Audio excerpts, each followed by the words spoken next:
congratulations for the organization of such an impressive conference. I think that as a civil servant, it is always useful, very fruitful, to take a step back, to take time in order to think about the future. And I think that this is exactly why we are gathered today.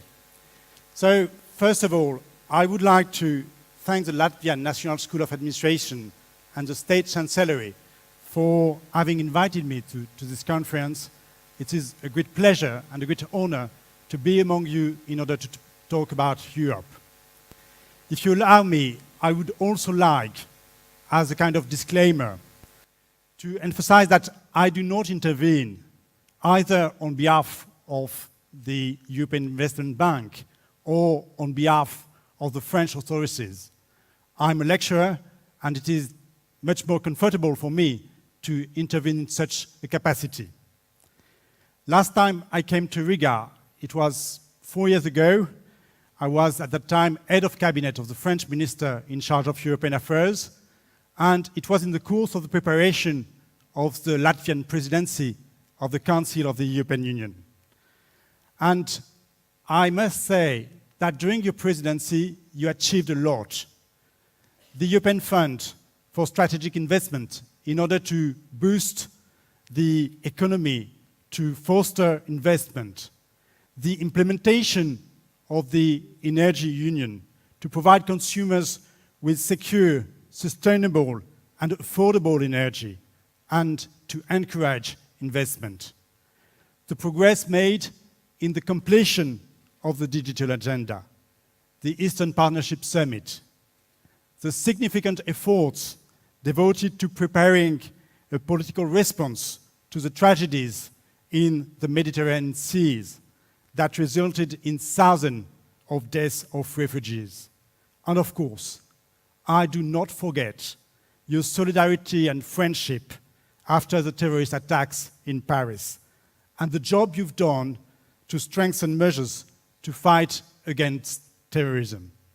You demonstrated that a successful presidency does depend on neither the size of a country nor its date of entry into the European Union.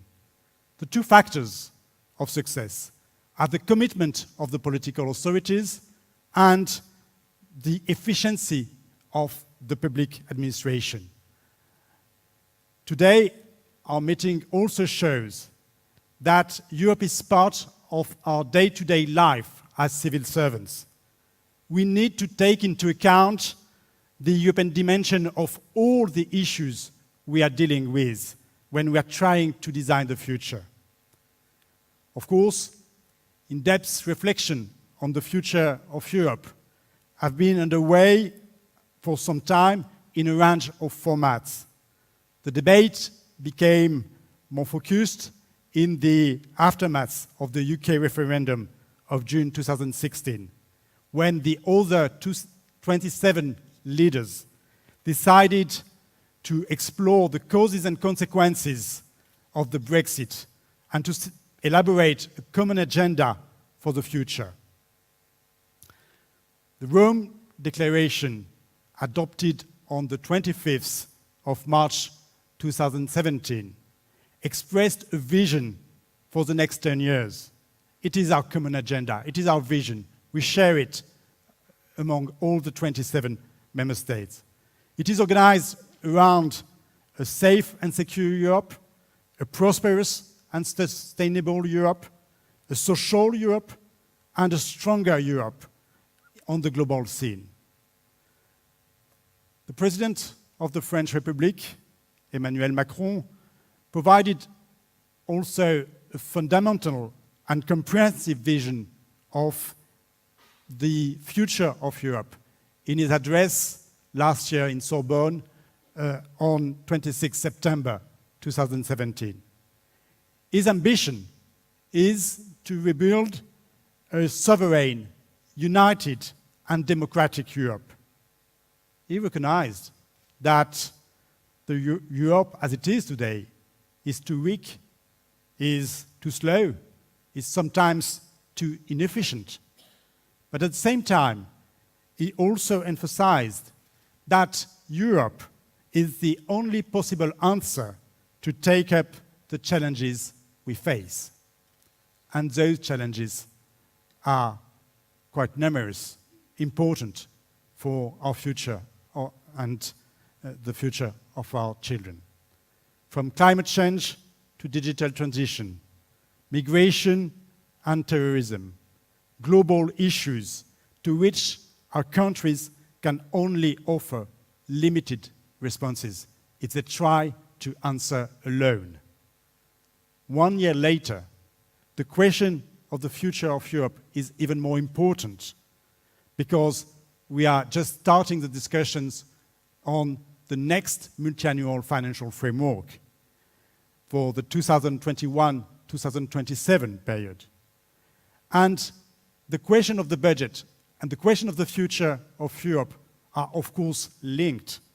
The choices surrounding the multi-annual financial framework and the direction in which the EU decides to develop are closely linked.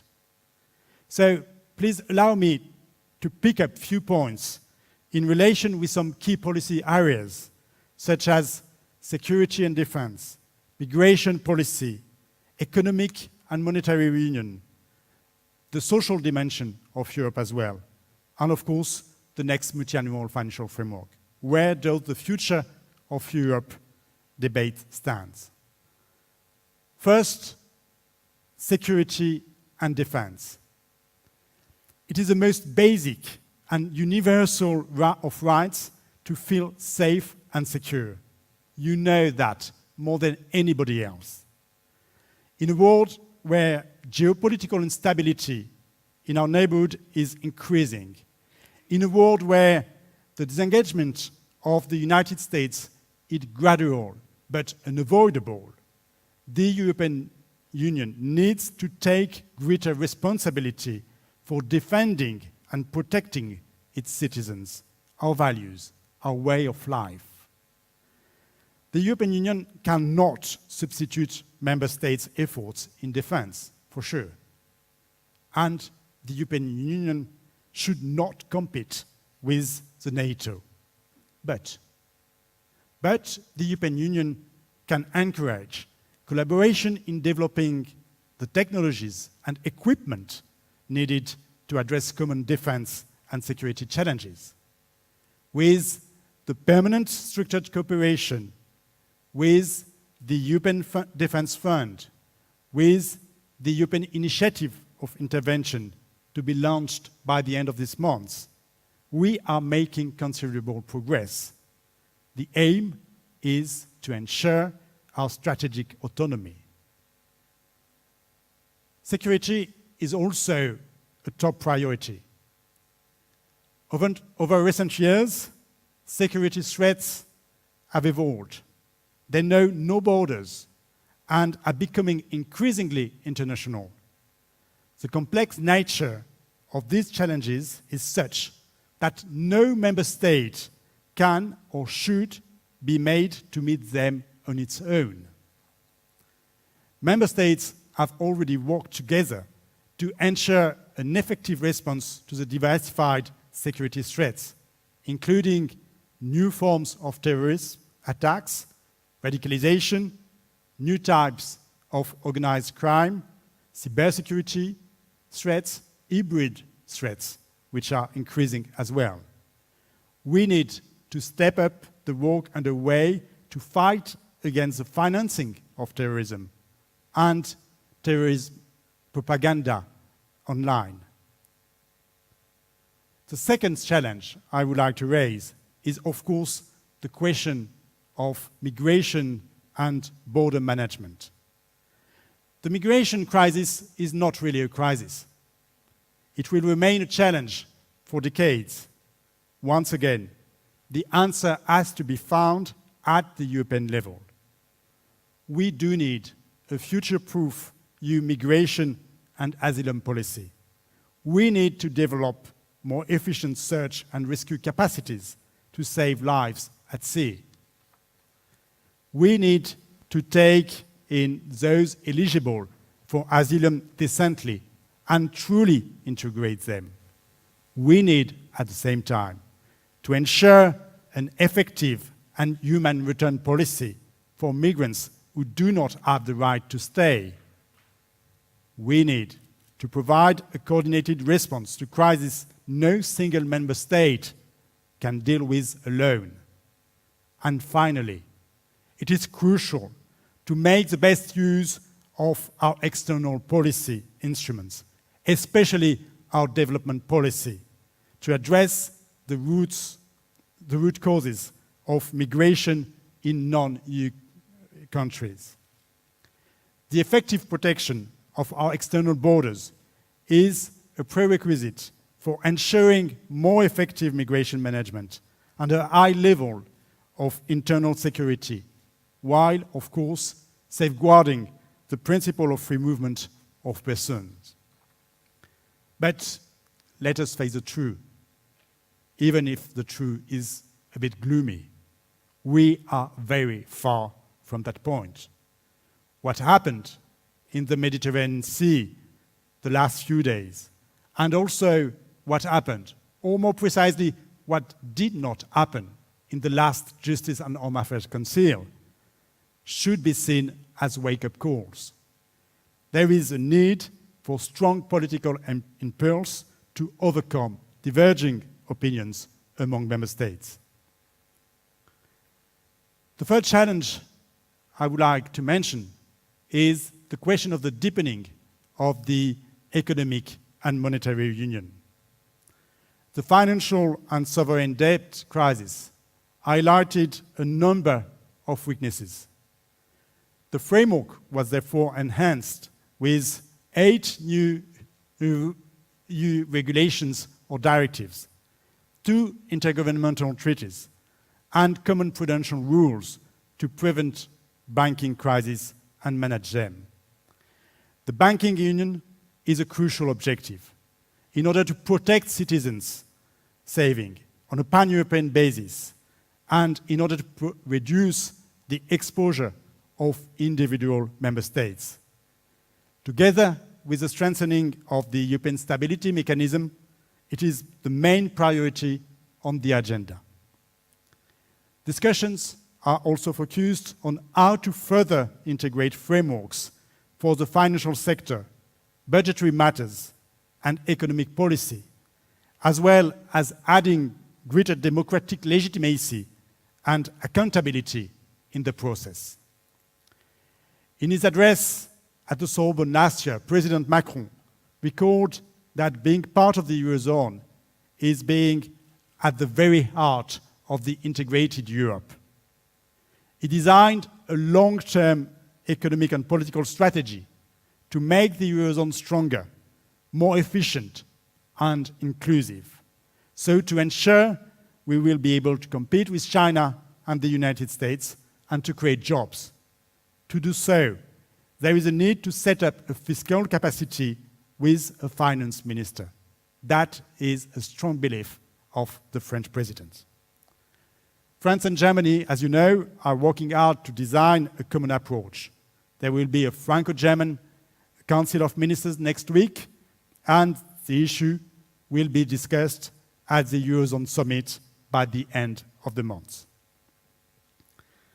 In the multi-annual financial framework, the European Commission proposed 2 new instruments to support economic and social convergence and maintain macroeconomic stability by supporting reforms and by helping to maintain investment levels in the event of large asymmetric shocks.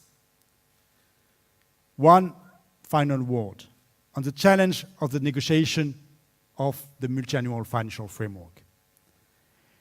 The European Commission put forward its proposal on the 2nd of May.